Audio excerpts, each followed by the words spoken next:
Hola, soy Andrés Caramés y esta es la 21ª de, esperemos, muchas sesiones en las que intentaremos sencillamente aportar ideas, lecturas, referencias, análisis de actualidad, de la sociedad y de la cultura, con el fin de entender el mundo y, con humildad, intentar encontrar formas de hacer de él un lugar un poco mejor.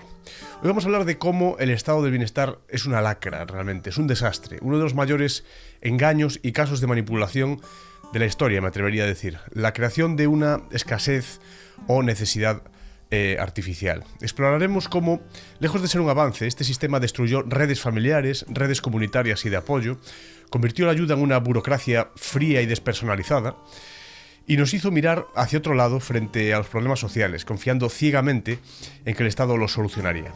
Vamos a desentrañar el daño que ha hecho, que sigue haciendo, y cómo se sostiene sobre una idea falsa de solidaridad, cuando en realidad mina el esfuerzo, el ahorro, el sentido, el propósito y la virtud de la ayuda cuando ésta es necesaria. Y bueno, al final, como siempre, pasaremos a los agasajos culturales, una cita de un libro, una cita bastante brutal hoy también, ya veréis, y una recomendación musical. Venga, vamos allá.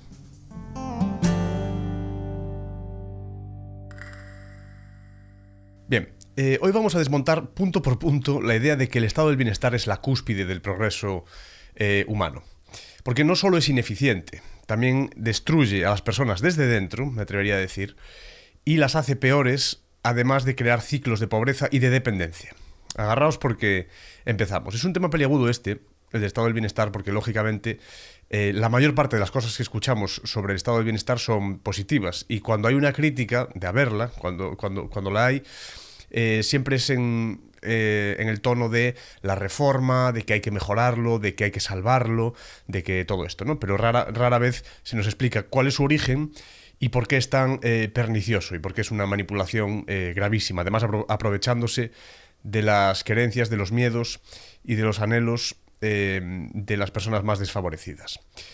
Entonces, la historia no es tan bonita como la cuentan, ¿no? En el estado del bienestar, a ver, tiene muchos orígenes. Mucha gente menciona con frecuencia a Otto von Bismarck cuando empezó con el tema aquel de las pensiones, que había una pirámide con una forma prácticamente invertida, si la comparamos con la que tenemos hoy en día, ¿no? Con cada vez menos personas trabajando y más personas siendo receptoras netas de rentas, con lo que tiene que ver con las pensiones, etc.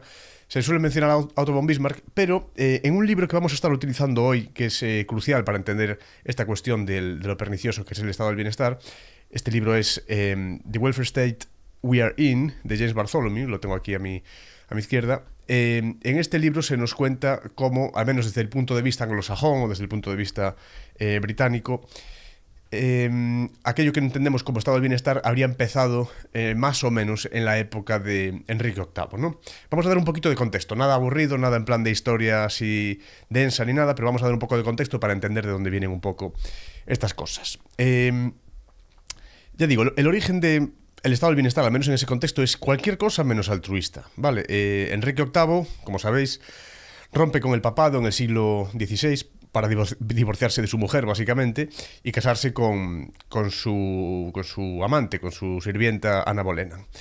Pero eso no fue todo. Este angelito, que hacía estas cosas, expropió los monasterios, empezó expropiando los monasterios más pequeños y tierras rurales y tierras comunitarias en 1536. Los monasterios por aquel entonces no solo eran centros religiosos, hay que entender que la textura o el entramado sociológico de aquella época, en el entramado sociológico de aquella época los monasterios cumplían muchas otras funciones. También, entre ellas, era la de la, vamos a decir, coordinación de las redes de ayuda locales, en muchos casos, ¿no? Bien, y en todo caso, aun teniendo poder, y la religión tenía poder en aquella época, lógicamente, aun teniendo poder, al menos podría servir como contrapoder o como barrera al poder absoluto que pudiesen tener los reyes o los señores locales, ¿no? O sea, es decir, que la religión hubiese tenido poder en algunas épocas no siempre es algo necesariamente malo. Y cuando se nos vende así es normalmente para contraponerlo al poder, digamos, laico u objetivista de los estados que, viendo cómo se le escapa entre los dedos la espiritualidad de la gente, digamos, que acaba enfrentándose de manera directa a todo lo que tiene que ver con la espiritualidad y con las religiones coordinadas, etc. Esas religiones ciertamente han adquirido poder a lo largo de la historia muchas veces, pero también es cierto que hay otras veces en las cuales ha servido de, ya digo, de contrapeso para tratar de frenar, al menos controlar o repartir el poder absoluto de los reyes, vamos, o de los estados y los protoestados. Esto es un tema interesante. Eso no quiere decir que yo comulgue con ninguna de esas dos formas de poder, ni muchísimo menos, pero bueno, al menos hay que entender la historia en su contexto y ver cómo muchas veces se produce pues esta suerte de estos momentos como dialécticos, digamos, ¿no? O de luchas por el poder. Bien. Entonces, con la expropiación de estos monasterios y de tierras rurales, comunales, las personas que dependían de ellos y de esas redes de cuidados quedaron totalmente desamparadas. Bien, ¿cuál era una de las soluciones que daba el rey que nos comenta aquí James Bartholomew en su análisis histórico para aquello? Pues una de las cosas que hizo fue prohibir la indigencia, ¿no? Prohibir la indigencia, prohibir el ser un indigente, prohibir a los homeless, prohibido pedir en la calle, prohibido tal. Es una de estas cuestiones, o sea, si no puedes pedir, el problema parece que desaparece, ¿no? Este es un enfoque puramente político que todavía vemos hoy en día en muchas ocasiones, ¿no? Es algo muy típico de los políticos. Dicen, bueno, esto no me gusta, lo prohíbo y ya está. Como prohibirlo, como poner una ley para prohibirlo, o poner una ley para, teóricamente, crear la solución, ya está, ya se solucionan los problemas. Hago una ley y pista. Esa suerte de visión mágica de la ley o de los parlamentos y todo esto, es algo que venimos ya arrastrando hace siglos, me atrevería a decir, desde los primeros ideólogos fuertes del Estado, y ya pareciera como si cualquier cosa que aparezca en la ley o en una constitución, etcétera, fuese a misa, ¿no? Cuando sabemos que, lógicamente, pues no es así. Del mismo modo que en la Constitución aparecen derechos, que son derechos positivos, que son imposibles de cumplir, y menos mal que son imposibles de cumplir, porque su cumplimiento, más o menos forzoso, supondría llevar a cabo unas injusticias tremendas, ¿no? Estamos hablando de todos estos derechos positivos, derecho a la vivienda, a la educación, a no sé qué.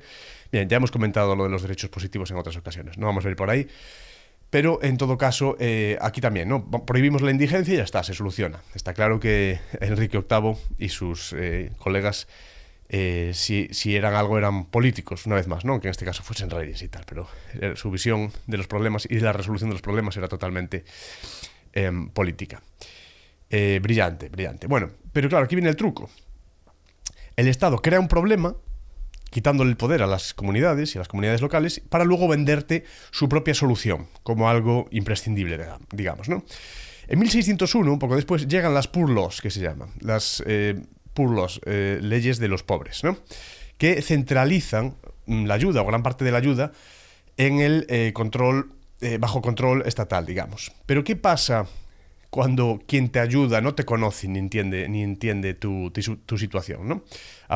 Hoy subí un reel a propósito de esta cuestión, porque la justicia, tal y como se ha planteado en las últimas décadas, bueno, en las formaciones modernas de los estados, las nuevas constituciones y tal, es una justicia que está totalmente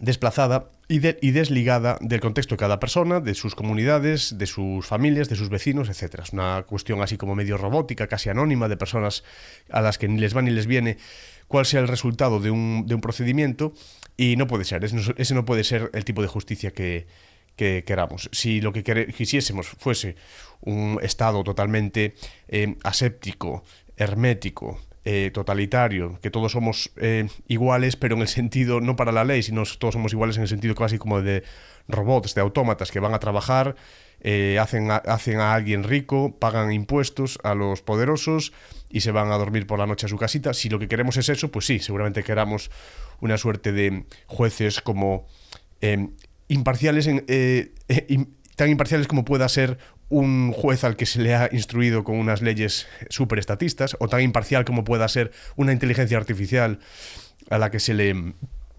una inteligencia artificial que se haya alimentado, se haya entrenado con literatura y con enseñanzas estatistas. Estoy pensando en esta película que se llama Justicia Artificial, que es una película grabada en España, más en concreto en Coruña, de donde yo soy originario.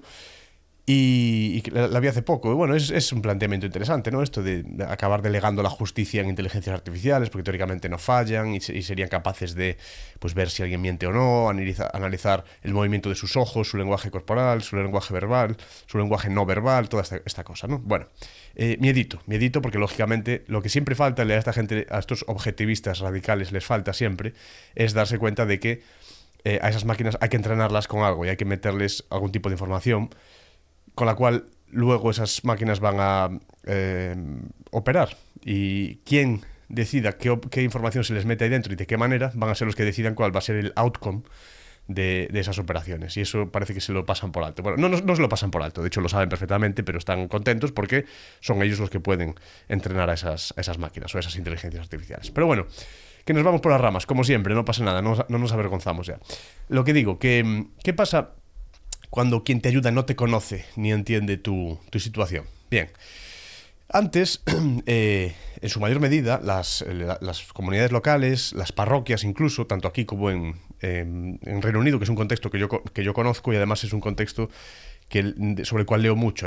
Hay una literatura bastante rica al propósito de este tema en el contexto anglosajón, y es una literatura que es un tipo de información que yo consumo bastante, por eso conozco ese contexto, no por otra cosa. Allí son las parishes que se llaman, son las parroquias que llamamos aquí, y antes pues ayudaban localmente.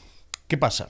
Pensad en una parroquia, en un pueblo que vosotros conozcáis, una parroquia pequeña. Me vale una parroquia incluso de ciudad, a nivel de pues, lo que es un barrio y todo eso, aunque en los barrios muchas veces acaba viviendo más gente en un barrio, una parroquia urbana, digamos, que en parroquias que pueda haber por otro tipo de territorio. Pero bueno, pensad en una parroquia de tamaño medio o pequeño, ¿no? Bien, ¿qué ocurre?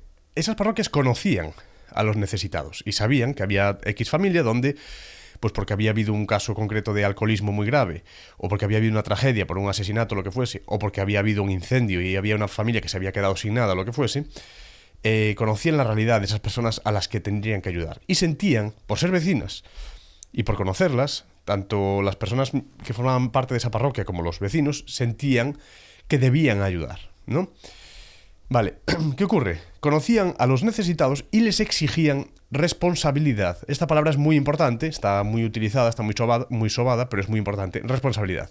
Es decir, si podías trabajar cuando se te ayudaba, tenías que hacerlo. Ahora, esto está muy lejos de ser esa cosa que venden a veces las personas que tienen así querencia por lo totalitario, muchas veces gente así como medio fascistoide, de decir, no, lo que hay que hacer es coges a la gente de la cárcel y ponerlos a trabajar ahí en las carreteras, o como hacen en Corea del Norte, a barrer allí las carreteras y tal, aunque no pase nadie por allí. No, lo que había que hacer es obligar a trabajar. Cuidado, aquí nadie está hablando de obligar nada, aquí está hablando de tratarse unos a los otros como adultos, y que cuando uno se ve en una situación que ya es lo suficientemente dura de por sí, cuando uno se ve en una situación de ir a, por ejemplo, a una parroquia a pedir ayuda o asistencia para tu familia, para tus hijos, lo que fuese, muchas veces, de una manera hiper civilizada, de una manera muy humana, lo que hace la gente que va a proporcionar esa ayuda es decir, de acuerdo, pero podemos hacer una cosa, lo vamos a intercambiar por una serie de tareas. Es decir, es una manera casi velada como de dar trabajo. Es decir, es una desgracia que hayas estado que estés en esta tesitura, pero te vamos a dar trabajo. Por ejemplo, pues no sé, cortando la maleza alrededor de la iglesia o de las tierras en común de aquí, o haciendo algún tipo de tarea comunitaria que esté por ahí pendiente, que haya que hacer. Vale, por una parte, estás dotando a esa persona de la posibilidad de sentir que está ganándose esa ayuda y no que es una persona totalmente desvalida, que no vale para nada, a la que le hay que dar todo hecho, que le hay que dar la comida y tal, y que perdió en la vida y ni siquiera puede proveer de alimento o de bienes a su familia, ¿no? A ese padre o esa madre. No, le estás dando la posibilidad de que esa persona sienta que se lo está ganando. Eso por un lado, ¿no? Por otro lado, otra cosa que estás haciendo es generar un incentivo para que esa persona que tiene que estar haciendo ese trabajo, que seguramente sea un trabajo que nadie quiere en ese momento, tenga un incentivo muy grande por ahorrar en la medida de lo posible, hacer las cosas lo mejor posible y salir de esa situación lo antes posible. Pero no a través del castigo, te humillo a ver si espabilas de una vez. No es cuestión de espabilar, es cuestión de, vale, estoy aquí abajo, me estáis prestando ayuda, pero sabed que podríais ser vosotros quienes estáis en esta situación en el futuro, pero yo tengo muchas ganas de salir de esta situación. Es decir, se invierte la polaridad en lo que tiene que ver con las redes de ayuda tal y como ocurren hoy en día, ¿no? Que acaba la gente sumergida en una suerte, ya digo, como comenté en otros episodios, ¿no? De dependencia permanente. Aquí es al revés. Aquí es decir, aquí es acabar diciendo, ojalá sea yo quien pueda ayudar en un futuro. Poder ayudar quiere decir varias cosas. Una, por un lado, quiere decir que tú no necesitas ya esa ayuda, seguramente, o no la necesitas tanto. Y segundo, que tienes suficiente, incluso te sobra un poco y estás en condiciones de ayudar o de dar a alguien y tal. Suele ser muy buena señal, ¿no? Bien. ¿Qué ocurre? Con esta cuestión de las poor laws y todo lo que se empezó a implementar con respecto a pagarle los alquileres a gente y todo eso, cuando se centralizó y se empezó a hacer desde el Estado, se empezó a hacer a distancia, ¿no? Es decir, pues por ejemplo, imaginad, desde Londres a muchas otras comunidades que estaban fuera, a las afueras de Londres o lejos de Londres, desde el Estado central, desde la corona, digamos, las personas que forman parte de ese establishment, son las que empiezan a dotar a las personas de esas ayudas. ¿Qué ocurre con esto? Por ejemplo, un ejemplo que viene en el libro. Había landlords, es decir, terratenientes o tenedores de vivienda, tenedores de casas o lo que fuese, que tuviesen inquilinos inquilinos o personas viviendo en sus casas. Había landlords que, sabiendo que el sistema les iba a pagar la renta a los más necesitados que ellos tenían en sus casas, en propiedad, subían el precio. Es decir, sabiendo que a esas personas les van a pagar el alquiler, digamos, subían el precio. Pero claro, es que esto es algo que podemos ver hoy en día. Me estoy refiriendo a la cuestión esta de los alquileres, de las casas, de las viviendas de protección oficial, los controles de alquileres y esta tendencia permanente que tienen las instituciones públicas, es decir, el Estado y los gobiernos, por controlar la vida de la gente, controlar los modos de vida de la gente, dónde viven, dónde dejan de vivir, dónde trabajan, cómo trabajan, cuánto ganan, cuánto dejan de ganar, cuánto se quedan ellos de lo que ganan, etcétera, ¿no? Ese control totalitario. Pero lo podemos ver hoy en día, pero el problema está en que la mayor parte de la gente, cuando ve eso, huye hacia adelante. Es decir, dicen, entonces todo público, toda la vivienda debe ser pública. Es decir, toda la vivienda debe ser estatal, construida por el Estado. No olvidemos, esto es un pequeño paréntesis, la gente cuando ya dice esto es público, esto es estatal, lo ven como algo neutral, lo ven como algo guay. No perdáis de vista, y esto puede que le rompa los esquemas a alguna gente, que eso es un monopolio también. No sé por qué iba a estar bien que determinada compañía que ha sido ayudada por el Estado desarrolle una suerte de monopolio, pero que cuando el monopolio lo tiene aquello a lo que llamamos Estado, eso está guay.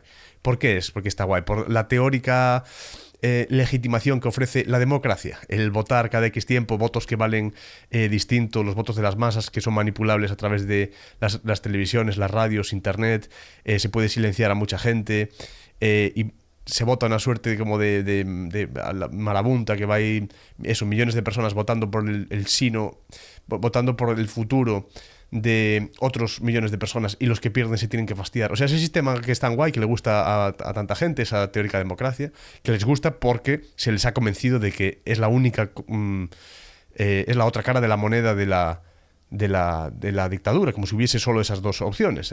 Es decir, o dictadura o democracia. Tenéis que elegir una o la otra. Eso es un engaño, es una manipulación. Eso es una falsa dicotomía, no me cansaré de decirlo.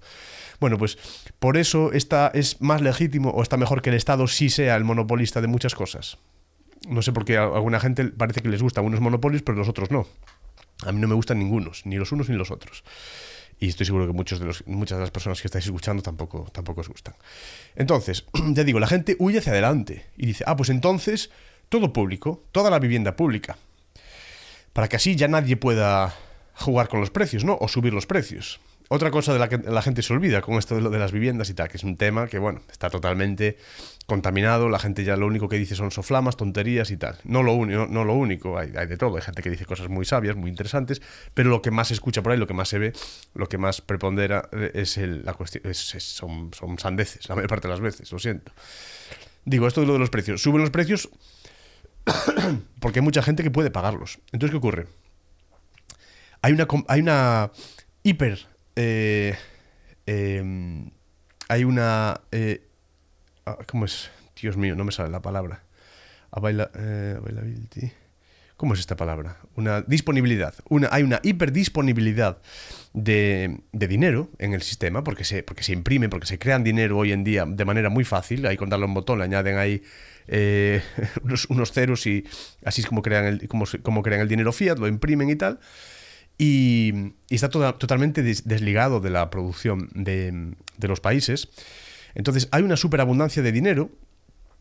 Entonces hay mucha gente, que de esto no se habla, mucha gente que está en condiciones de competir por arriba con los precios de esos alquileres. Ay, es que no puedo pagar, es que me subió mucho el alquiler en mi zona y tal.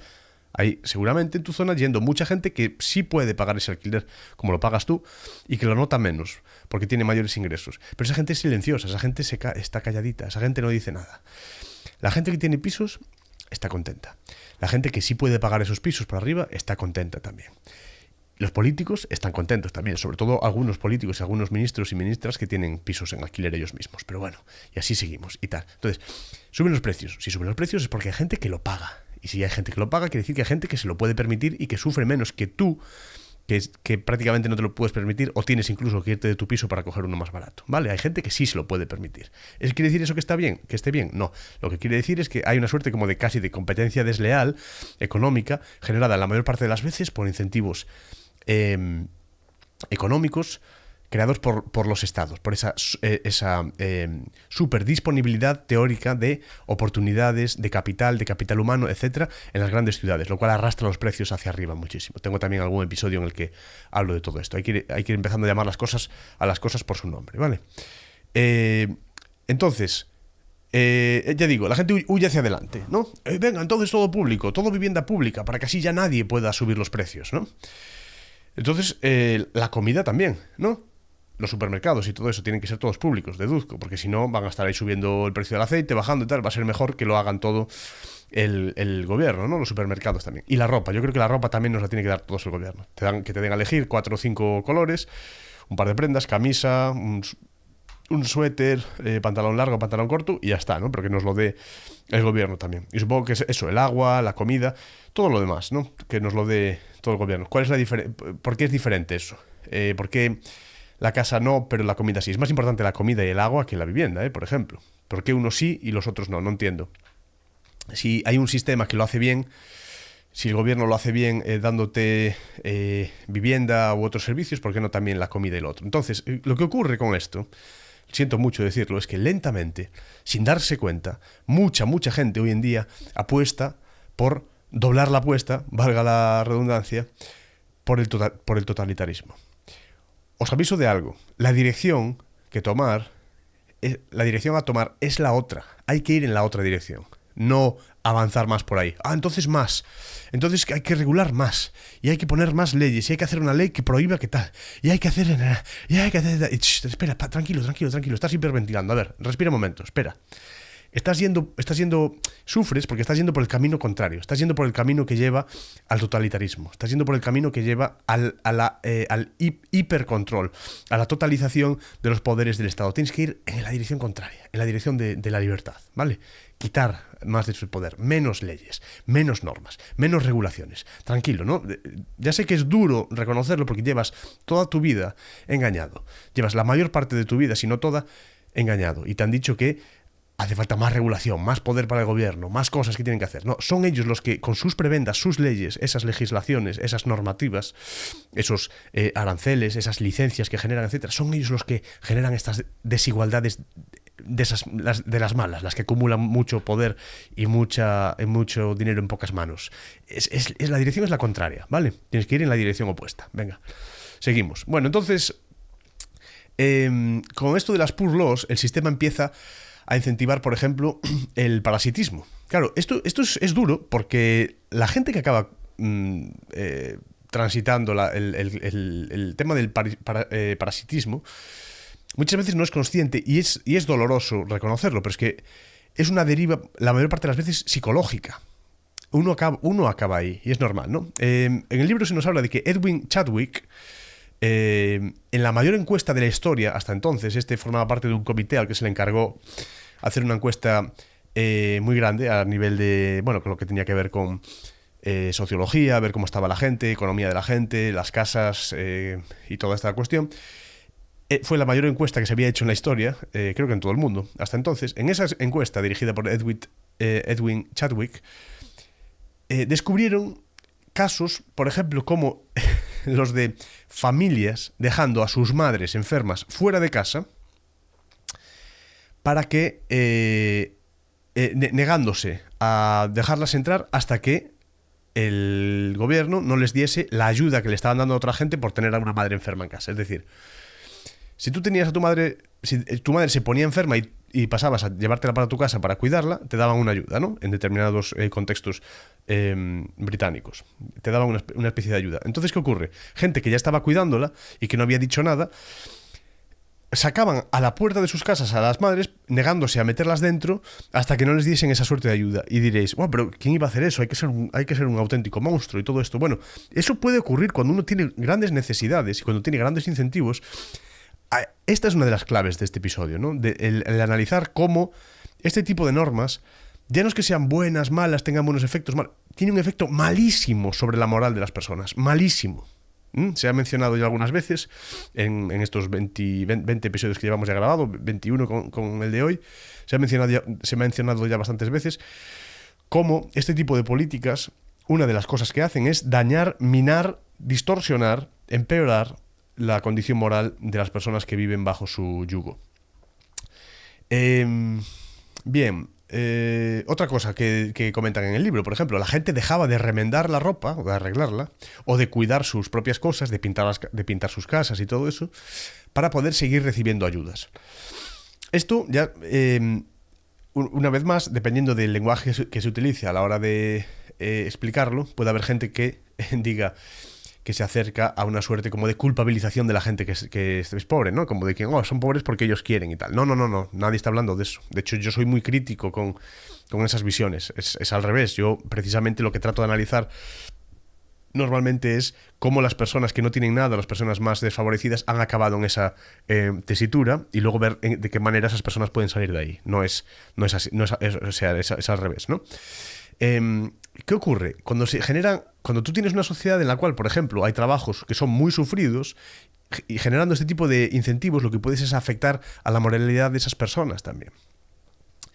El esfuerzo, en muchos casos, para estas personas ya no tenía recompensa o pasaba a tener una recompensa menor que aquella que tenía el trabajar. Si había personas, por ejemplo, que tenían trabajos muy físicos o peligrosos y tras haberse lesionado, esto es un tema que entronca perfecto con este otro autor que hemos mencionado aquí muchas veces, que es Desmond Morris. Esto os va a gustar.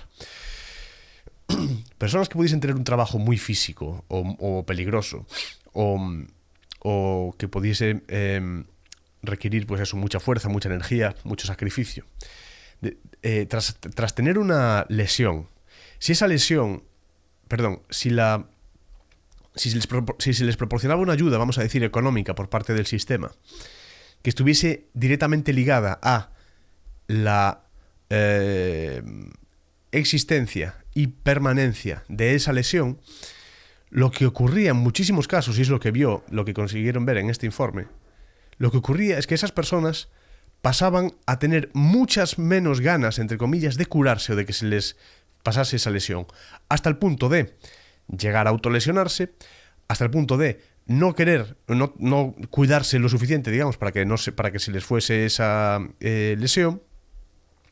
Y aquí es donde lo quiero ligar con un poco lo que comenta Desmond Morris también, de que hay esta conexión con el soma, con el cuerpo, entre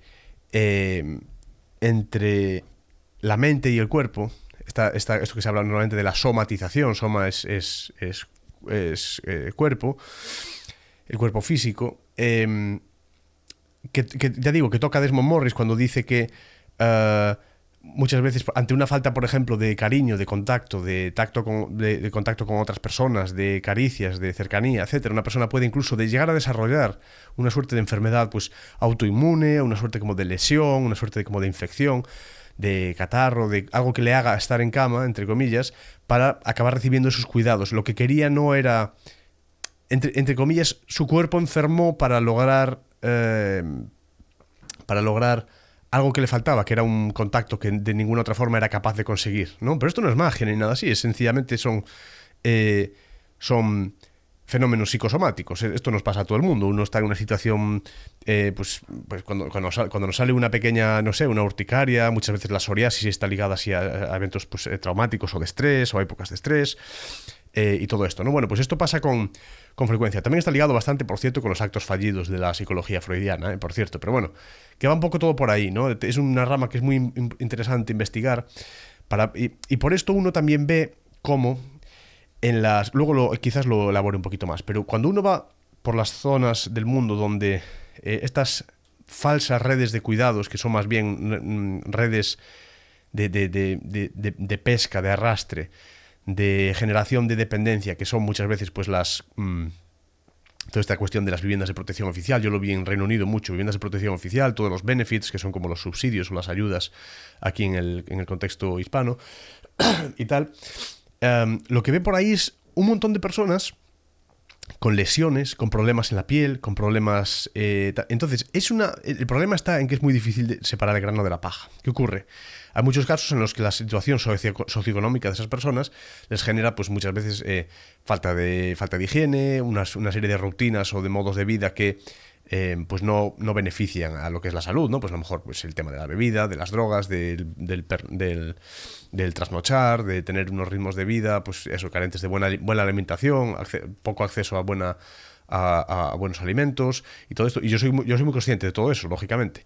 Pero hay más allá de eso. Hay este tema de estar con las muletas siempre, de estar con las cayolas siempre, de tener el brazo roto, de tener un dedo tal. De hecho, hay anécdotas que, aun siendo anécdotas, aun siendo casos anecdóticos, nos pueden hacer ver cómo las regulaciones y las normativas arbitrarias pueden hacer que la gente acabe estando peor que si no estuviesen. A mí se me contaba, no voy a decir quién, pero se me contaron casos de personas que estando en el ejército, estando trabajando en el ejército, para conseguir permisos para ir a ver sus familias y tal, al haber una norma que decía que si tú te rompías un dedo, una muñeca o lo que fuese, te daban un permiso porque estabas como de baja, digamos. A mí se me contó y se me enseñó, porque son personas que yo conozco, cómo alguien se había atado un cable de un taladro en un dedo, lo había atado alrededor de una columna y había hecho como una especie de movimiento brusco, no me acuerdo exactamente cómo me dijeron, para romperse el dedo. No querían solo dislocárselo, querían como romperlo, no sé cómo hicieron.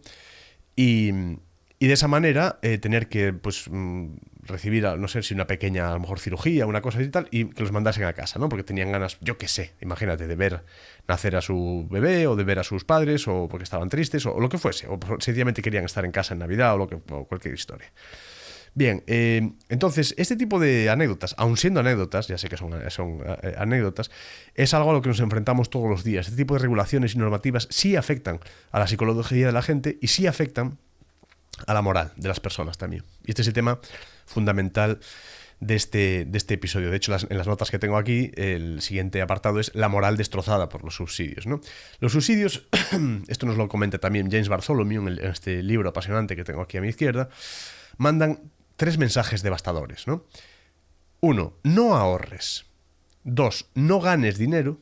Y 3, no digas la verdad. Vale, cada uno de estos podríamos desarrollarlo largo y tendido, pero bueno, en esencia, ya sabéis, no ahorres porque, y esto lo vi yo con mis propios ojos, esto ocurre en Reino Unido, que es un contexto que conozco.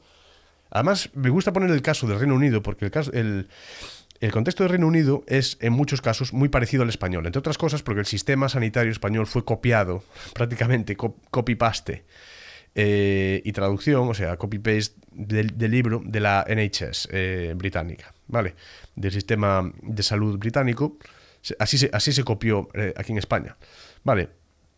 De hecho, uno cuando ve cómo funciona todo a nivel burocrático, cómo funciona la cuestión de los médicos de familia, cómo funciona la cuestión de las listas, de esto, del otro, ve que hay unos paralelismos tremendos entre el sistema de salud español y el NHS, el británico, ¿no? Siempre me acordaré de aquella infame, penosa cita de Winston Churchill, ¿no? Que cuando decía que el Estado iba a cuidar a la gente y le iba a proteger de la cuna a la tumba, decía, ¿no? Peligrosísimo eso, o sea, orwelliano, totalmente repugnante, ¿no? Pues así estaba un poco dispuesto a aquella cosa. Entonces, ¿por qué esto, el número uno de lo de no ahorres? Bueno, no ahorres porque literalmente hay contextos en el Reino Unido donde si tú tienes una casa, por ejemplo, de protección oficial o tienes un subsidio porque tus ingresos son muy bajos o son nulos o lo que fuese, si tú de repente consigues, de ese poquito dinero que te van dando, consigues guardar un poco de dinero para lograr tener cierta independencia, cierto colchón, sentirte un poquito mejor contigo mismo o contigo misma, tener unos ahorritos, lo que sea, en cuanto llegas a 3 o 4 mil libras, te quitan la ayuda y te quitan la casa, dependiendo del tipo de subsidio o de council housing en el que estés, ¿no? Claro, esto es perversísimo si lo pensáis. Es decir, o sea, me estás ayudando bajo la condición de que no me vayan bien las cosas y de que no haga bien las cosas. Es decir, si ahorro, si tengo un modo de vida frugal, me organizo bien a la hora de comprar cosas baratas, no bebo, no hago cosas malas, vivo de la manera más frugal, más sencilla posible, para poder ahorrar un poco y salir de este hoyo, me retiras la ayuda. O sea, tu ayuda está condicionada a que yo siga siendo pobre. Entonces, ¿esto qué genera? Una dependencia tremenda. No hace falta ser muy inteligente para darse cuenta de la dependencia del sistema que genera, ¿no? Oh, milagro, qué coincidencia, ¿no? Qué coincidencia que genere dependencia de un sistema el cual funciona porque funciona a través de que esa misma gente les acabe votando. Claro, es un sistema totalmente perverso. Debe desaparecer cuanto antes. Bien.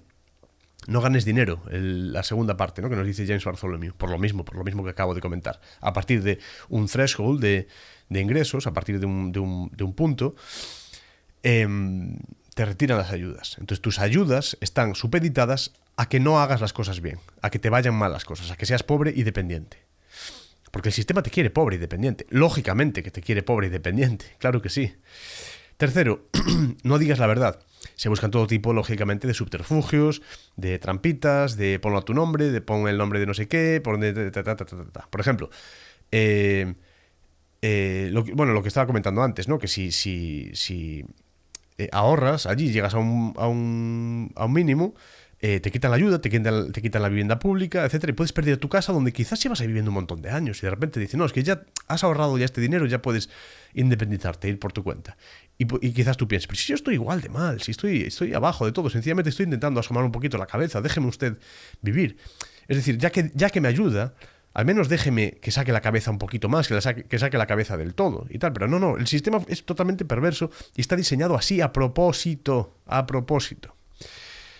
Bien, y luego se nos comenta en el libro también, con bastantes pruebas, que las personas eran más caritativas antes porque conocían a los necesitados. Esta es la cuestión. O sea, dentro de esa alienación, dentro de esa desconexión que hay en las ciudades, que yo siempre critico, uno de los problemas también es que al no conocer a nuestros vecinos, al no conocer las realidades de las personas que nos rodean, al estar todos tan aislados y unos por aquí, otros por allá, en su casita, nadie habla con nadie, no hay redes de asistencia, no hay redes comunitarias, ni vecinales, ni nadie habla con nadie, no hay actividades al aire libre, no hay nada.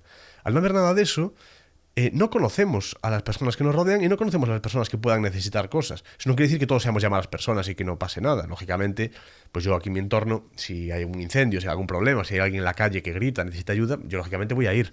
Algo queda de moral, lógicamente, por suerte. Por eso no se cae el mundo, por eso no arde o no arde más todavía el mundo. Claro que algo hay todavía. Pero imaginad lo que podría ser si no hubiese nada de esto que estoy comentando. Eso podría ser maravilloso, porque sabemos cómo organizarnos, sabemos cómo dotarnos de sistemas morales a nosotros mismos. Tan solo hay que dejarnos. Bien. Y ahora lo que pasa, antes ya digo que se convivía y se conocía a esos necesitados, que los podría haberlos, lógicamente, pero se convivía con ellos, se les conocía y se les ayudaba de manera más directa. Ahora lo que ocurre es que hay un desplazamiento. Ahora pagamos impuestos y nos olvidamos, ya está. Es decir, hay un problema con el clima, voy a comprarme este café, sencillamente pagaré 3 o 4 euros más y así no tengo que pensar en ese problema nunca más. Eso es la comodificación que le llaman en inglés, es decir, no me sale la palabra en español. Pero bueno, el convertir en producto, convertir en un commodity, en convertir en algo adquirible o por lo cual se puede pagar o algo que se puede comprar, la ayuda. El mejorar el mundo. Te lo venden las compañías, te lo vende McDonald's, te lo vende Starbucks, te lo vende tal. Esto lo comenta mucho Slavoj Žižek, por ejemplo, ¿no? Con esos cafés que dice, oye, este café vale 8 pavos, pero estaremos donando uno a repoblar el bosque de tal. Ni siquiera sabes muy bien qué van a repoblar, ni qué van a hacer, ni nada. Tú sencillamente lo que haces es pagar ese euro de más y así puedes tener la conciencia tranquila. Aunque tengas una situación súper privilegiada, aunque vivas en una zona súper contaminante, aunque tengas un modo de vida dañino para el mundo y para otras personas, aunque formes parte de una injusticia muy grande, aunque tu trabajo y el sueldo que a ti te están dando esté generando probablemente también una superabundancia de liquidez en el mundo que haga, bueno, te estén pagando incluso a lo mejor con dinero fresquito, recién impreso por el gobierno, y estén generando una inflación de caballo que hace que quienes más sufran vayan a ser los de abajo, aunque formes parte de toda esa basura y en parte sea todo culpa tuya porque eres cómplice, tú pagas ese eurito y te puedes ir a cama a dormir tranquilo. Bien, tengo aquí un apunte sobre el término desempleado, que esto es un dato muy curioso. La dependencia no solo destruye la autoestima de la gente, sino que también perpetúa la pobreza. Esto es un tema que estaba comentando antes de lo de la dependencia, ¿no? De esa creación de personas dependientes. Pero está el tema de la autoestima, que también está destruida. Esto también está relacionado con lo que comentaba al principio, de esa gente a la cual desde las parroquias se les ayudaba, pero a cambio de que ofreciesen algún tipo de trabajo o de compensación, ¿no? Tiene lógica. Es más humano, es más digno hacerlo de esa manera que darlo sin más. Darlo sin más genera una suerte de deuda. Y vivimos en la sociedad de la deuda permanente, de la deuda moral, de la deuda económica, de la deuda en general. No, yo te ayudo, no te preocupes. Ahora, ni se te ocurra votar a alguien que no sea yo, ni se te ocurra votar a alguien que vaya a... Entonces, la ayuda, si se hace como para crear esa especie como de tensión, de dependencia, de deuda, es como ponerte una pequeña cadena, es como ponerte un pequeño anzuelo y ligarte a ellos. Y esos anzuelos son invisibles, no nos damos cuenta, pero se generan situaciones de dependencia perenne, para siempre. Y por eso hay tantas zonas que no repuntan porque están hechas así a propósito. Y es que además toda esa gente con esas necesidades tan grandes, una de las cosas que hacen, por ejemplo, es competir a la baja a nivel salarios, por ejemplo. Con lo cual, tanto el Estado como sus amigos corporativistas están muy contentos con estas cosas. A ver si lo vamos entendiendo. Bien, el término desempleado, en el contexto británico, de todos modos, que es en el que tratan en este libro, aparece en el diccionario británico por primera vez en 1888. Antes, la idea de no hacer nada o de estar desempleado era impensable para la mayoría. Pero claro, esta es una cuestión muy interesante, porque aquí se empieza a clasificar a la gente de si trabaja, si no, cuánto trabaja, de si cobra, si no cobra, y se empieza a poder malear todo eso muchísimo más. Cuando en una situación más natural, digamos, o más orgánica, no tiene ningún sentido que alguien esté desempleado o sin hacer nada. Algo tendrá que hacer. O si no hace nada, pues no sé si sus familiares o amigos se lo permiten, pues habrá que, y él se lo puede permitir, pues bueno, habrá que ver si lo que adquirió para no tener que trabajar es más o menos justo, o es su familia sencillamente dándole de comer o lo que sea, pues bueno, allá ellos, entre comillas. Pero esta cuestión del desempleado, esta cuestión del término desempleado apareciendo por primera vez en 1888, me parece que es muy curioso. Claro, al depender de ayudas, las personas pierden el sentido de propósito, el sentido en la vida, del por qué se levantan, por qué hacen las cosas y si son verdaderamente valiosos. Porque aunque seas pobre, si tú pagas tus cosas, al menos tienes un mínimo de, digamos, de orgullo, pero de orgullo sano, de autonomía. Tú sientes que eres tú quien está consiguiendo las cosas. ¿Vale? Me han tenido que ayudar, de acuerdo, pero yo también estoy dando algo, devolviendo algo a la comunidad. Yo también estoy devolviendo algo a la parroquia o a mis vecinos, etc. Y les voy a decir, gente, he caído, ha habido un problema, mi casa ardió y no tengo nada, ayudadme a mí y a mi familia. Pero os prometo que si no me dejáis caer y me ayudáis, a nivel comunitario, a nivel local, yo esto no lo olvidaré nunca y voy a hacer cosas por vosotros también. Y os ayudaré cuando tengáis un problema. Y os ayudaré en vuestras casas. Y os ayudaré a arreglar algo, a mover cosas y tal. Vamos a ser todos a una. Es decir, se genera una espiral ascendente, en este caso. Se generan unos incentivos no perversos, sino virtuosos. Una espiral virtuosa hacia arriba, es decir, bueno, yo te ayudo, ¿no? Yo te ayudo más. No, yo te ayudo más. Y toda esta cuestión, ¿no? Es una cosa tan bonita, que tiene que ver además con... me trae así como sabor o recuerdos a cuando estaba estudiando antropología, toda esta cuestión de los Potlatch y Levi Strauss y toda esta gente, ¿no? Polanyi Y bueno, todos estos sistemas que se estudian en algunas tribus, en las cuales se produce una suerte como de intercambio que pudiese parecer desinteresado de bienes, no, yo te regalo más, no, yo te regalo más a ti todavía. Claro, hay una parte que la gente dice, oh, qué desinterés tienen. Hay una parte que se olvida, que es el de la subjetividad y la intersubjetividad de esas personas que compitiendo a ver quién se regala más, quiénes se regalan más los unos a los otros, lo que obtienen es una suerte de beneficio, primero psicológico, y segundo, una suerte de vínculo, de deuda, pero de deuda en este caso como positiva, una especie de vinculación positiva con los otros, en el decir, bueno, en parte es transmitir que te van bien las cosas y que tienes mucho, entonces obtienes también cierto prestigio, ¿no?, con esas personas, pero es una suerte de espiral virtuosa, ¿no?, una espiral ascendente, que son las que tendríamos que buscar, no las otras, no las de redes de dependencia, cada vez estar peor, si te van bien las cosas te quito la ayuda, hazlo todo lo que quieras, siempre y cuando sigas siendo pobre, siempre y cuando me sigas votando, siempre y cuando sigas dependiendo del sistema. Esas son las espirales de las que hay que escapar, ¿no?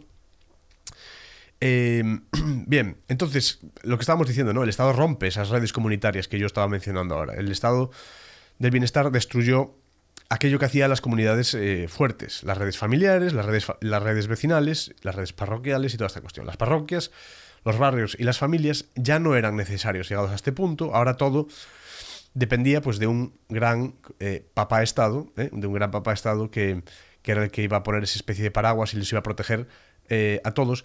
Eso sí, bajo la condición de que lo adoren y de que no rechisten ni cuestionen su poder nunca. Ese es el problema. Por eso es gente que adora el poder, ¿no? Es gente que quiere ser adorada, es gente que quiere sentirse imprescindible. Y quiere ser imprescindible para otras personas, para que así no puedan nunca cuestionar su poder ni la ayuda que prestan. Pero la ayuda, la solidaridad no puede ser así, forzosa. La solidaridad, si acaso en este contexto tendría que ser desinteresada, o en todo caso ligada a, ya digo, realidades locales en las cuales pues todos más o menos estén al tanto de cómo le van las cosas a los demás y en función de eso actuar, que es lo que todos haríamos con nuestros vecinos, con nuestras personas queridas, con nuestros conocidos, etc. Es muy difícil, si uno es consciente de que hay un problema, de que a alguien le falta algo, dejarlo pasar y ya está. Eso solo ocurre precisamente en estos contextos. Uno, estatales, y segundo, en urbanos o en megaciudades. Esta cuestión de ignorar a la gente con problemas, ignorar a la gente pobre, ignorar a la gente que no tiene nada, que no tiene ayuda, que se está tirando de un puente, que todo esto. O sea, esta cuestión solo uno es capaz normalmente de ignorarla cuando se mueve en estos contextos tan perniciosos. Lo normal, y os pasará si las personas que me estáis escuchando, es que cuando uno ve una de esas injusticias, la vive de manera más o menos cercana, lo ve en alguien, nuestro impulso es actuar, porque por suerte todavía tenemos moral y queda algo de eso. Por eso yo no creo que el ser humano sea malo y no sé qué. No, lo que tenemos es que estar bien educados, aprender, leer y tener estas cuestiones que estamos comentando, por ejemplo, en este episodio y también en los otros, tenerlas más o menos en la cabeza, manejarlas como conceptos para que entonces no nos la cuelen. Eso ya está, y con eso pues ya vamos trabajando. Pero no somos tan tontos ni tan malos. Lo que pasa es que muchas de estas cosas se eluden de manera consciente, se eluden a propósito, para que no se hable de ellas, para que la gente no las sepa. Bien, viviendas de protección oficial, por ejemplo. Cuando se diseñan, por ejemplo, esto lo mencionan en el libro también, cuando se diseñan, las diseña el Estado, no las diseña la gente. De repente estás viviendo en casa, de repente millones de personas están viviendo en casas que no diseñaron ellos, que no tienen nada que ver con ellos, con su contexto, con su tamaño, con su peso, con su origen, con su contexto, con sus necesidades, con nada. Sencillamente pues hacen bloques de edificios, todos iguales, así como, bueno, pues un panel de abejas, que al final es la forma que le gusta, ¿no?, a los poderosos. La cuestión esta de... espera, no sé si dejo de grabar esto. Creo que hay un problema con la cámara, perdonad un segundo. Bien, seguimos. Ya digo, esos diseños de las viviendas de protección oficial los llevan a cabo pues los estados, bueno, los técnicos que contratan esos estados para crearlas, etcétera. Y una cosa que hacen esas viviendas de protección oficial es, y esto se habla poco, acumular, concentrar a personas con bajos ingresos y con problemas en el mismo lugar, creando entornos totalmente deprimidos. Esto es una perversión también. Una cosa que hacen es concentrar a gente con problemas, que ha tenido problemas en la vida, que tiene problemas familiares, que tiene problemas psicológicos, que tiene problemas económicos, etcétera, concentrados todos en una misma zona, creando una especie de clúster, creando una especie como de acumulación de personas con problemas. Esto dependiendo de qué problemas sean esos y cuál sea su origen, porque, por ejemplo, en Estados Unidos, en el contexto norteamericano, muchas veces gran parte de esos problemas tienen que ver con una injusticia original muy grave que fue la esclavitud. Por eso se generan determinados guetos en Estados Unidos, que es un problema muy grave, por este tipo de cuestiones. No es, ¡ay, qué coincidencia! No, es que son más, eso es lo que dicen los racistas. No, es que por ser ellos de esta raza o de esta otra, pues mira, se forman guetos justo de ellos. Es como un sesgo ahí terrorífico, ¿no? Penoso, que solo una persona racista podría aceptar. Es el sesgo del superviviente. El creer que porque en esos guetos mayoritariamente vive gente afroamericana es porque son ellos así, lo que sea. Omitiendo totalmente cuál es el origen de la injusticia de que esas personas estén allí en un primer término. ¿Qué pasó hace 2-3 siglos? Campeones. De eso no habláis nada. Claro, es que es muy injusto hablar en esas condiciones, hablar de esa manera de esas personas, sabiendo cuál es el origen y la tremenda injusticia que se cometió allí con esas personas. ¿O creemos que estas cosas no pasan de generación en generación, que no se generan, ya digo, acumulaciones de personas pues con problemas económicos, con problemas sociales, con bajos ingresos, etcétera? Hay que dejar de ser tan condescendientes, dejar de ser tan racistas también y analizar las cosas como son, ¿vale? Y este tipo de políticas, este tipo de viviendas de protección viviendas que lo menciona muy bien aquí James Bartholomew, otra cosa que hacen, que esto se menciona muy poco, es generar entornos deprimidos y concentrarlos ahí. Ojo, que les interesan mucho, ¿eh? Primero, por la mano de obra. Segundo, por los votos. Bien, seguimos. Incentivos perversos, ¿no? Lo que decimos. Otro caso que se comenta aquí. El sistema no solo desincentiva el ahorro, también mina, por ejemplo, las relaciones familiares. Esto viene aquí en el libro. En Reino Unido, por ejemplo, en muchos contextos, si haces los cálculos, si haces las cuentas, hay muchas mujeres solteras con hijos que reciben más ayuda que si se casan con sus parejas, que si se casan y forman un hogar. Para muchas personas, entonces, no tiene sentido formar un hogar estable. Que esto, independientemente del tipo de configuración familiar que uno quiera, y evidentemente, pues en los contextos actuales hay muchas configuraciones de familia, hay muchas configuraciones de pareja, en todo lo que tiene que ver con el género y con todo esto. Pero independientemente de cómo sea eso, un hogar formado por más de una persona y una vez intervienen los hijos, etcétera, generalmente tiene una condición más estable y económicamente mucho más eficiente y duradera, sólida, que esta cuestión de, pues eso, de las madres solteras, la pobre madre allí cuidando a 2-3 hijos ella sola y recibiendo ahí las ayudas y toda esta cuestión. Entonces, ¿qué ocurre? Que hay muchos casos en los cuales, y lo menciona muy bien aquí James Bartholomew, se desincentiva el encontrar una pareja, el serle fiel, el unirse a esa persona de una manera responsable, de una manera emocionalmente responsable, de una manera duradera, de generar confianza, transparencia, de formar una familia. Todo eso se desincentiva. ¿Por qué? Porque de repente tienes a todas esas madres solteras pasándolo muy mal, siendo ayudadas por el gobierno, cuya ayuda además está supeditada a que esas personas sigan solteras y sigan sin tener apoyo ni económico, ni moral, ni de trabajo, ni nada de eso, de una pareja. Están supeditadas esas ayudas a que esa persona siga así, siga estando soltera, siga estando mal, digamos. Y claro, eso es voto cautivo, entre otras cosas. Esa es una persona que dice, menos mal que el gobierno me ayuda, si no, ¿qué sería de mí? ¿Cómo voy a votar a otra persona que no me dé esto? Es totalmente al revés de como siempre se nos explica, si os dais cuenta. Entonces ya digo, para muchas personas no tiene sentido formar un hogar estable. Es más, en otras encuestas anónimas que se han hecho y que se mencionan en el libro, se descubre que hay gente que siendo pareja no se casan ni forman una unidad familiar en los registros y todo eso para no perder la ayuda. Dice, no, si ese realmente es mi marido o mi pareja, lo que sea, pero no nos casamos, ni formamos una familia, ni formamos un hogar estable a propósito, sencillamente vamos y venimos y hacemos esto y tal, porque nos sale mejor, nos sale más a cuenta.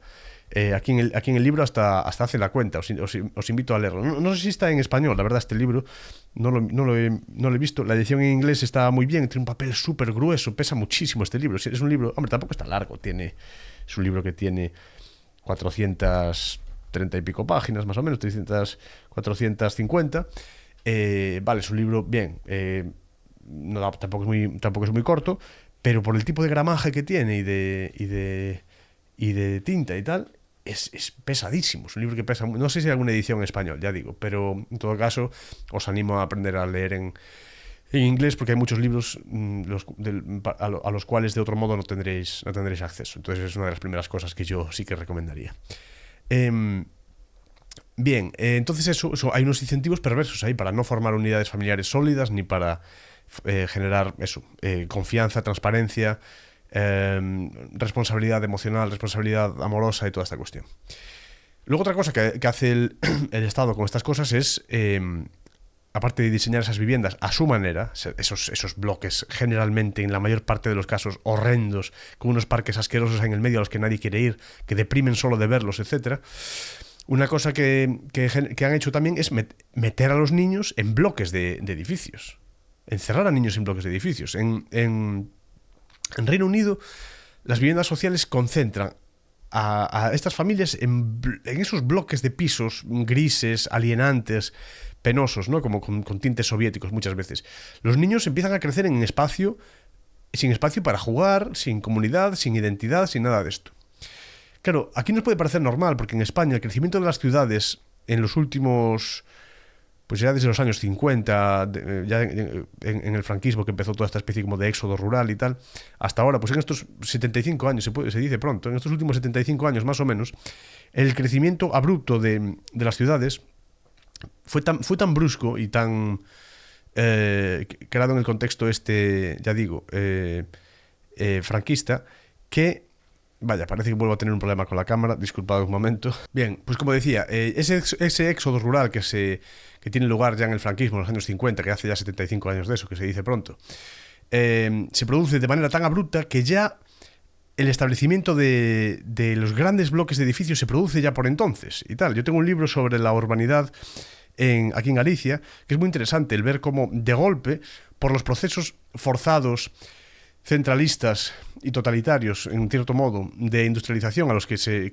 llevaron a cabo, lo que se generaron fueron distorsiones tremendas en poblaciones que antes eran pequeñas y que de pronto se vieron infestadas de grandes bloques de edificios altísimos, para dar cabida a toda esa mano de obra que era llamada desde el campo para esas industrias que se generaban ad hoc, ¿no? En la mayor parte de los casos, ya digo, impulsadas por el gobierno, por el Ministerio de Industria y todas estas cosas. En el contexto británico esto es menos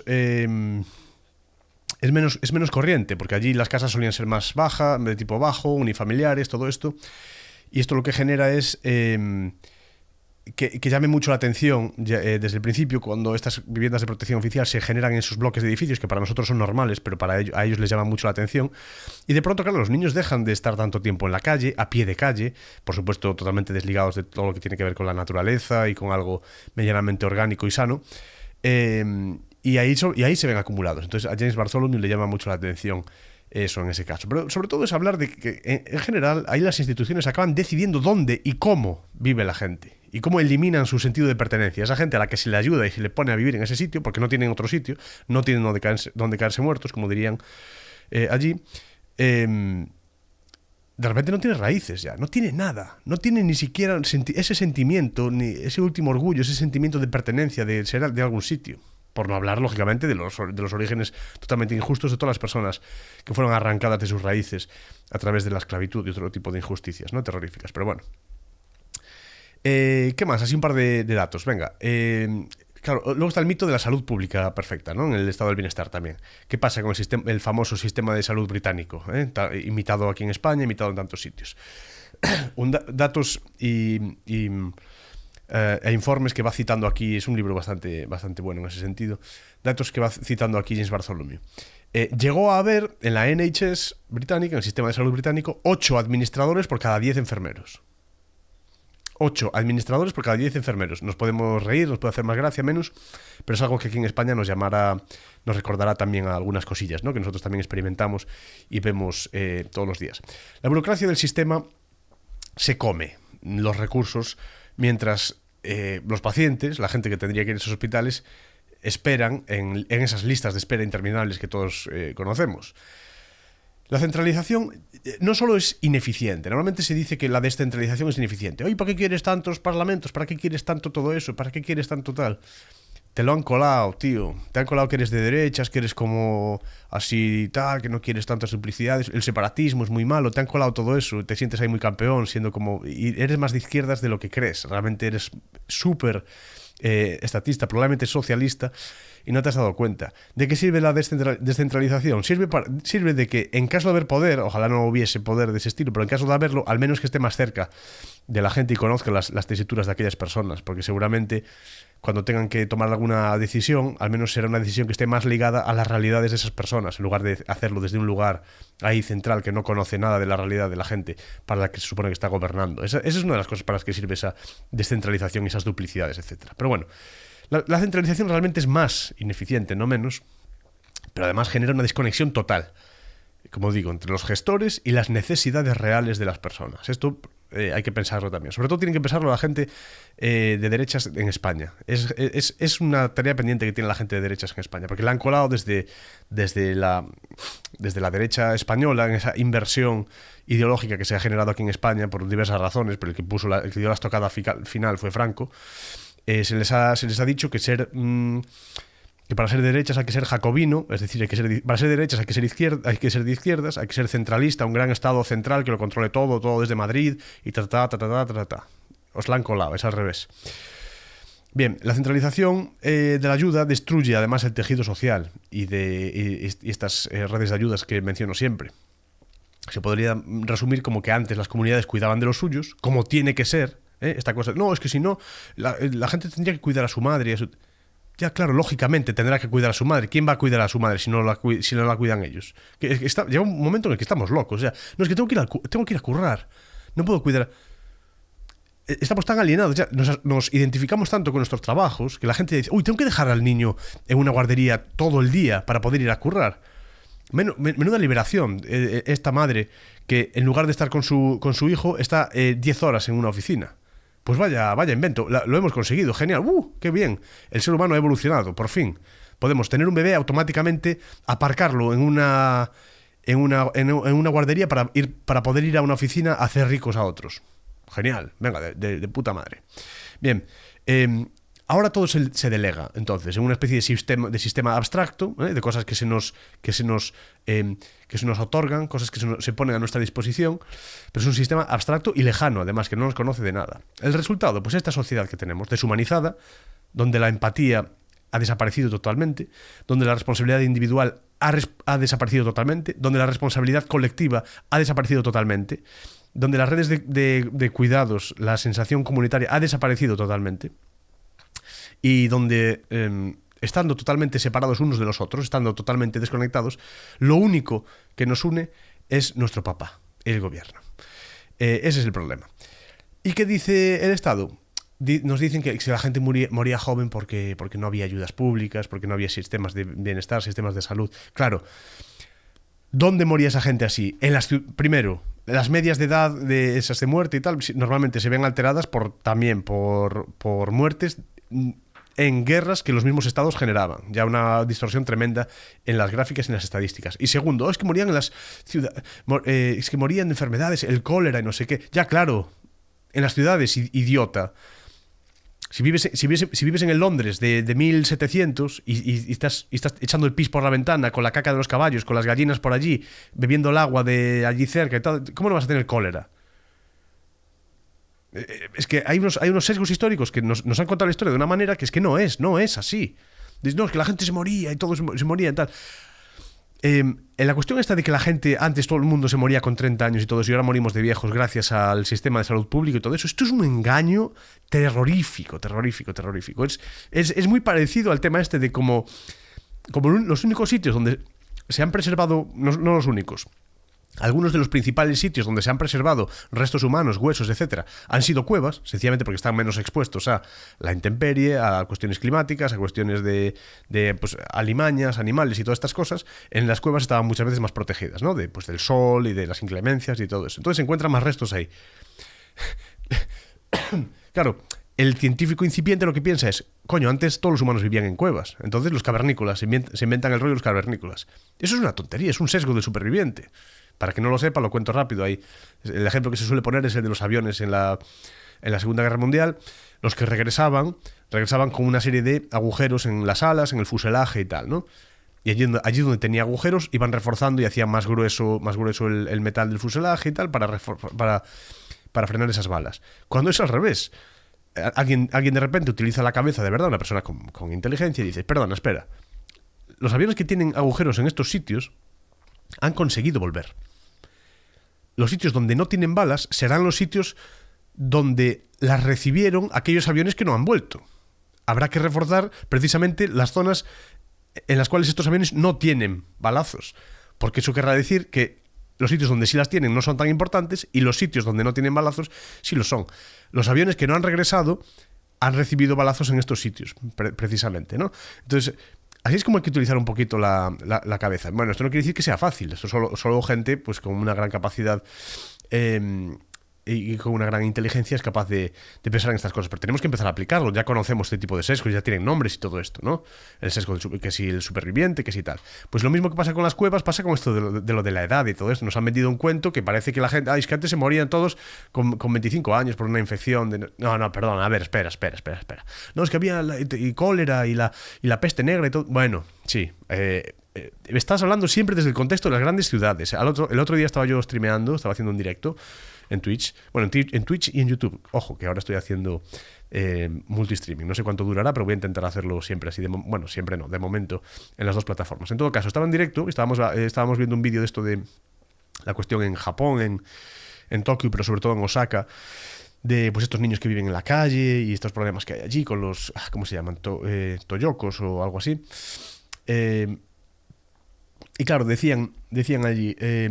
hay un problema en Japón con la ludopatía y tal, porque aunque está prohibido, pues utilizan las máquinas tragaperras, pero en lugar de ganar dinero, ganan productos que luego pueden ir a la tienda de al lado y venderlos e intercambiarlos por dinero y tal. Entonces se han saltado así y decían, en Japón hay un problema del... Y digo, espera un momento, porque nos hablaban de Japón y nos hablaban de esas máquinas tragaperras y de las luces y de todo eso que generan, pero es que Japón no es solo Tokio y Osaka. Es que Japón es como aquí en España. Hay un problema en Madrid o en Barcelona y tal, y nos dicen, hay un problema de carterismo y de delincuencia en España. Perdona, Barcelona no es toda España.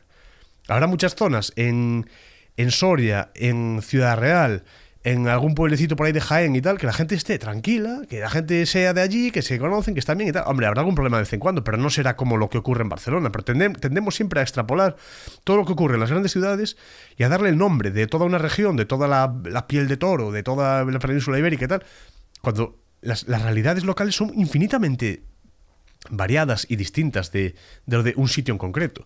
En España pasa... Perdón, está usted hablando de Madrid, no de eso que ahora se llama España. Porque en Galicia a lo mejor es distinto. Bueno, entonces, en Galicia en Galicia no. En Vigo ocurrirá una cosa, en Lugo ocurrirá otra, y en Xermade, en un pequeño concello y por ahí ocurrirá otra. ¿Qué me estás contando? Deja de generalizar. Ya. Este colectivismo, esta cuestión de la generalización y tal, hace mucho daño porque lleva a engaño. Al final es contar las cosas mal.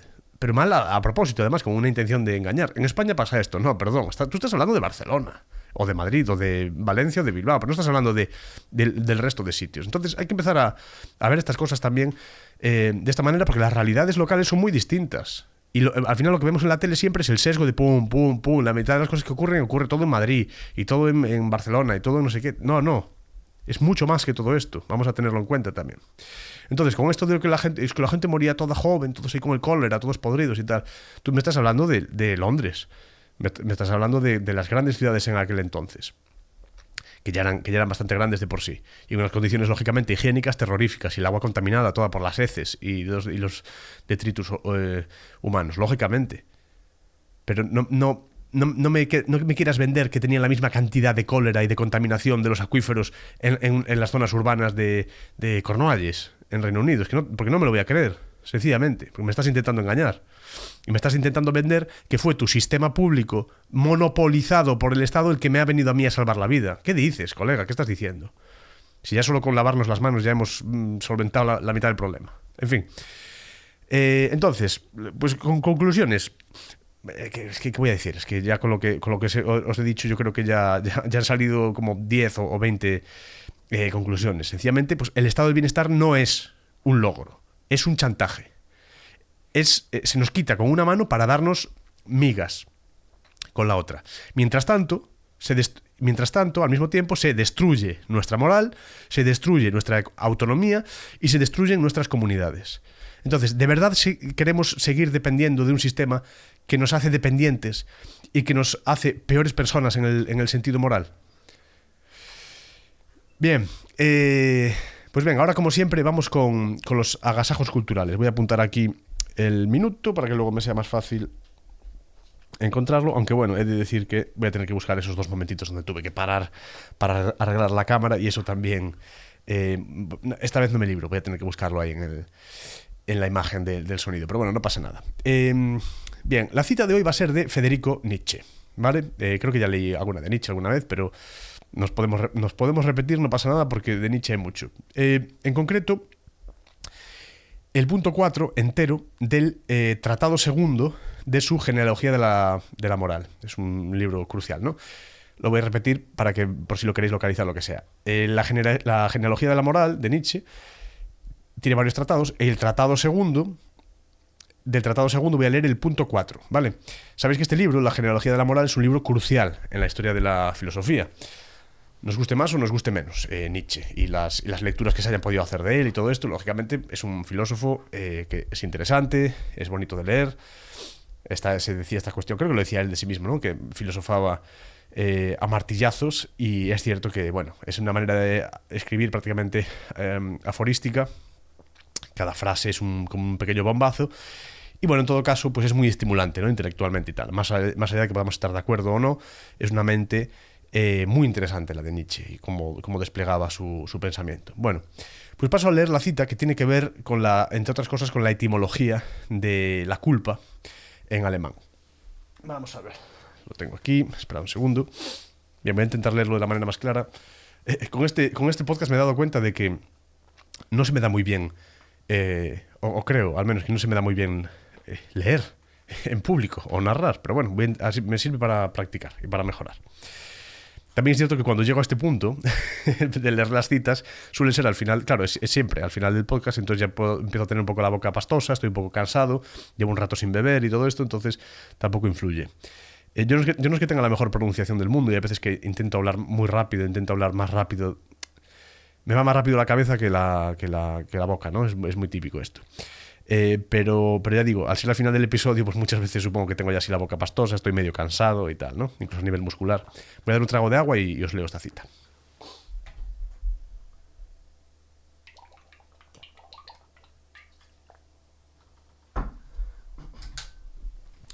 Bien. Dice: pero ¿cómo vino al mundo esa otra cosa sombría? La conciencia de la culpa, toda la mala conciencia.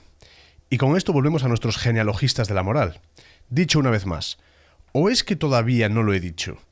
Estos no sirven para nada. Una experiencia propia, meramente moderna, de 5 palmos de larga. Ningún conocimiento, ninguna voluntad de conocer el pasado, y menos aún un instinto histórico, una segunda visión necesaria justamente aquí. Y, sin embargo, hacer historia de la moral. Es obvio que esto tiene que abocar a resultados cuya relación con la verdad es algo más que frágil. Esos genealogistas de la moral, habidos hasta ahora, se han imaginado, aunque solo sea de lejos, que, por ejemplo, el capital concepto moral, culpa, Schuld, Schuld en alemán, procede del muy material concepto tener deudas, Schulden. o que la pena en cuanto compensación se ha desarrollado completamente al margen de todo presupuesto acerca de la libertad o falta de libertad de la voluntad.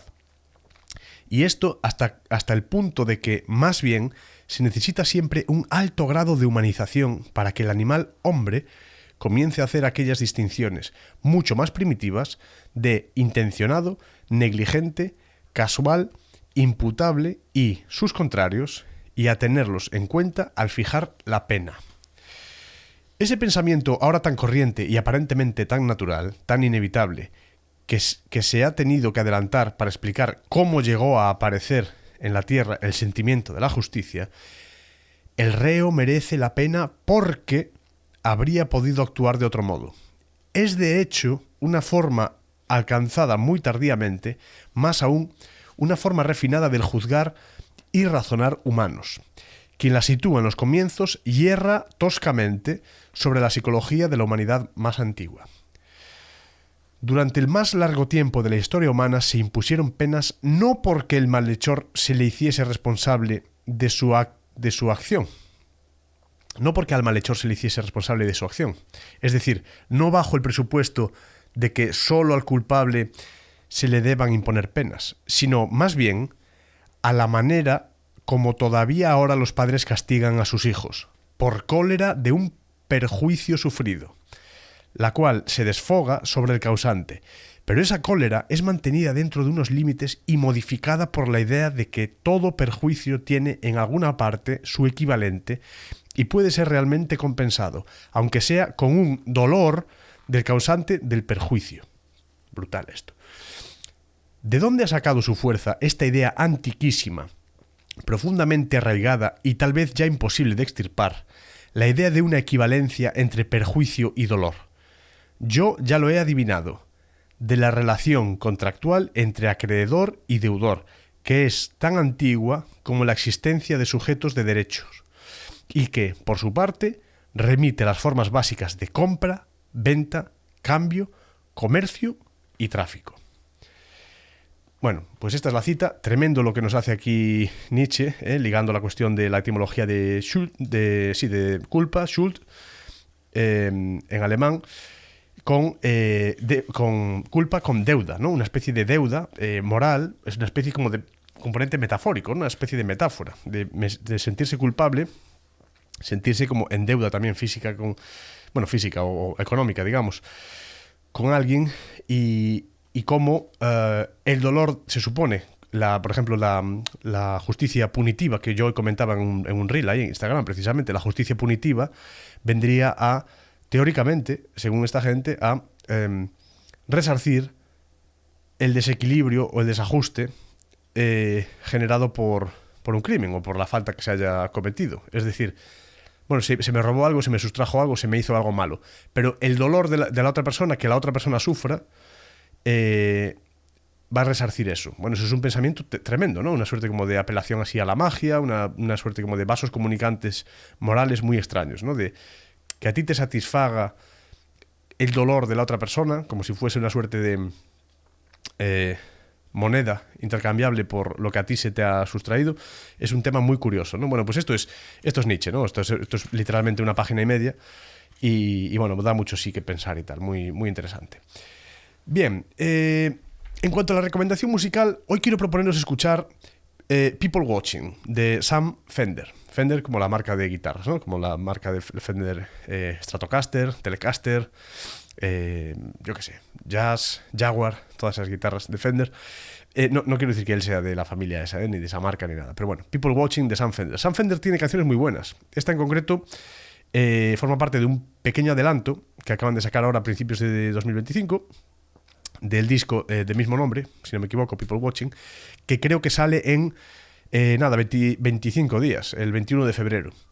No hay mucho que decir de esta canción. Es una canción muy enérgica, muy sencilla, con una estructura musical y con una instrumentación de banda, de siempre, de batería, bajo, guitarra, voz, tal. Muy sencillita, pero con una especie de optimismo que mola mucho. Tiene una especie de optimismo, de energía que mola mucho. Me la enseñó mi chica esta canción y me gustó.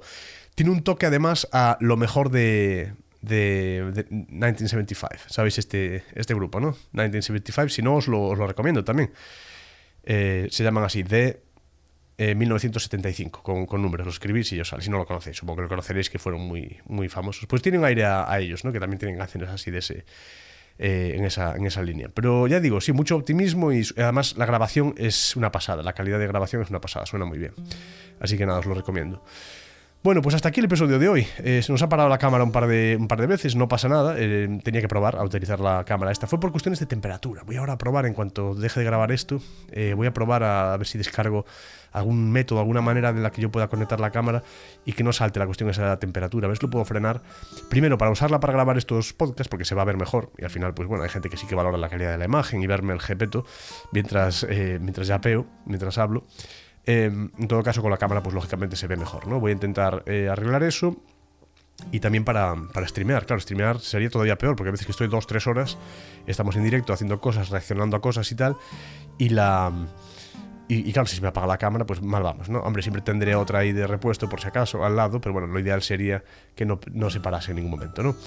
Bueno, pues no pasa nada, son los problemas que tiene el directo, que no es en directo, pero bueno, la grabación sí lo es, lógicamente, estamos conectados a esta sucesión de eventos que llamamos tiempo. Espero que lo hayáis disfrutado y como siempre os animo a suscribiros a la plataforma en la que lo estéis escuchando, no sé si es Spotify o YouTube, incluso creo que Apple Podcast, lo estoy subiendo ahí, sí, si no me equivoco, se sube automáticamente. Suscribiros, dejad vuestros comentarios y compartid por favor el programa con quien penséis que puede encontrarlo interesante, todas estas cosas de las que hablamos en cada episodio. Muchas gracias por acompañarme una semana más en este intento de entender el mundo. Hasta la próxima.